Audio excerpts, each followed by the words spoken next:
Hi, 8th grade. This is Lesson 5 of Module 7, Examine Special Systems. And the I can statement says, I can identify the number of solutions to a system of linear equations in any form. So, this is the build understanding. Again, if you haven't done this Spark Your Learning, I encourage you to pause the video and go back and do that now. And then we'll look at the build understanding. So here's the build understanding. It says, just as when solving a linear equation, the solution set for a system of two linear equations can have one solution, no solution, or infinitely many solutions. So we've talked about this a little bit in different lessons. When two lines intersect, these two straight lines intersect, that's one solution for the system. There was a problem that we did where the lines were parallel and did not intersect. That means they have no solution. There's no point in common. And then if the lines fall, if they're the same line, they have infinitely many solutions. So we'll look at that as we go along. A system of two linear equations has no solution if the graphs of the two lines never intersect because the lines are parallel. And so they're giving you here in number 1 just some different a different idea of how to look at that or think about that with a real life situation. So there, you can go ahead and pause the video here, try A, B, and C, and then over in D, E, and F, they're talking about a system of two linear equations that have infinitely many solutions if the graphs of the two lines are concurrent and therefore intersect at many points, infinitely many points. It's really basically they lie on the same line. So go ahead and do A, B, C, D, E, and F on your own. Pause the video, work on those, and we'll come back and work on them together. So if we look here at number 1, on a map, a street that runs in a straight line can be represented by a linear equation. Solve the system of equations represented by Oak Street and Pine Street. So here they show you, here's Pine Street. Let me get my pen. And here's Oak Street. So they give you those equations. So Pine is y equals x plus 5.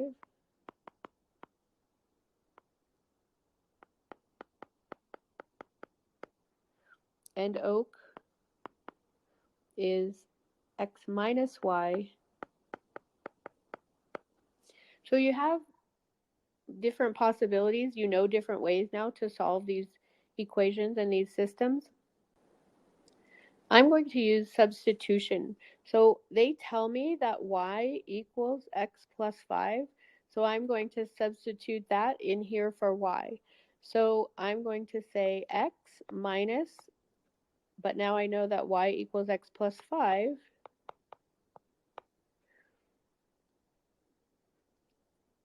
Equals 5, if that makes sense. So this is just my y here. So this is the same equation. I just substituted x plus 5 for y. So now I can get rid of these parentheses, so I have x minus x, and then that distributes also minus 5 equals 5. So I can already see that I'm going to have a problem because this is going to give me 0 minus 5 equals 5, and that's not true. So that tells me that there's no solution for this one.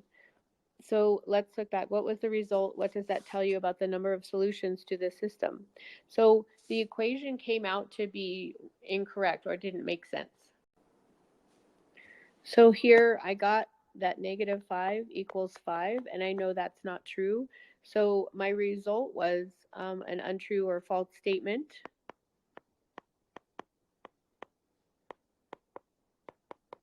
Or equation, you could say that as well.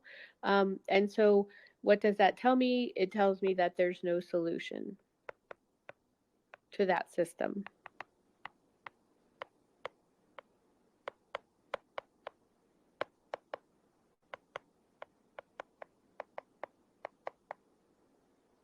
So what are the slopes of the two streets? The y-intercepts. So let's look at that. So Pine Street is easy. because it's in the slope-intercept form. So the slope is 1 and the y-intercept is 5. So Oak Street is a little bit more difficult. And one thing you could do is you can take that equation and change it to the slope-intercept form. So if I have x minus y equals 5, and I want to get it into the y equals something form, I'm going to first subtract x from both sides.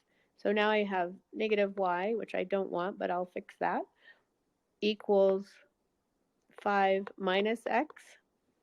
And then what I can do is multiply the whole equation, both sides of the equation, by negative 1. So that's going to distribute over everything. So I have, that turns that into a positive y. This is going to now be a negative 5, and this will be plus x. But it's still not mx plus b.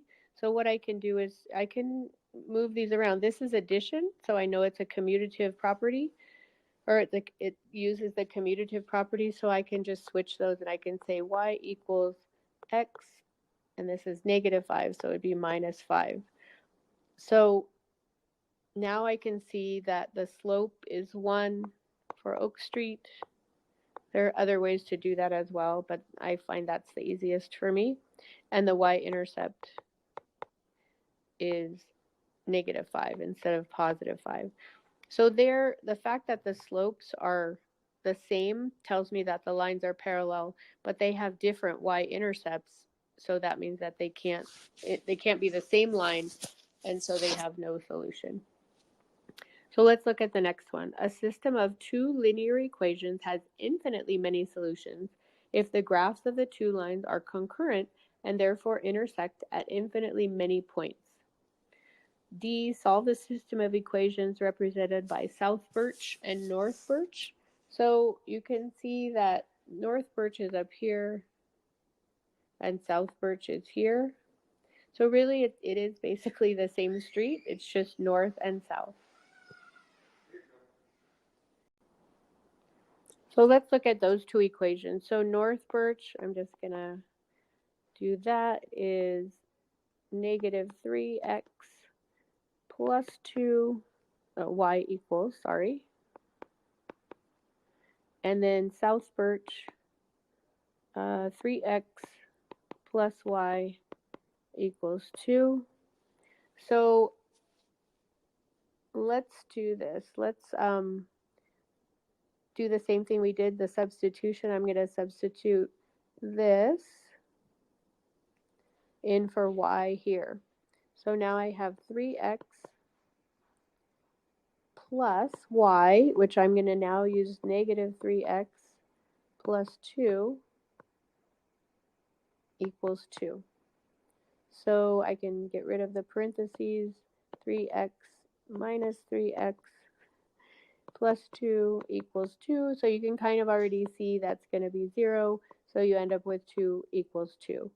And so you end up this time with a true statement or equation. What does this tell you about the number of solutions to the system? So this tells me that there are infinitely many solutions.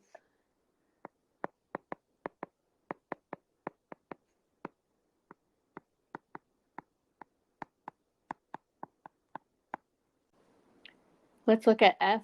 What are the slopes of the two streets and the y-intercepts? Well, we can see that North Birch has a slope of negative 3 and a y-intercept of positive 2. And then South Birch, it's not in the y equals mx plus b form, but we can do what we did with the other one, and we can change it to that form. So we have 3x plus, y, equals 2. Let me fix that. That looks really messy. So now we have 3x plus y equals 2.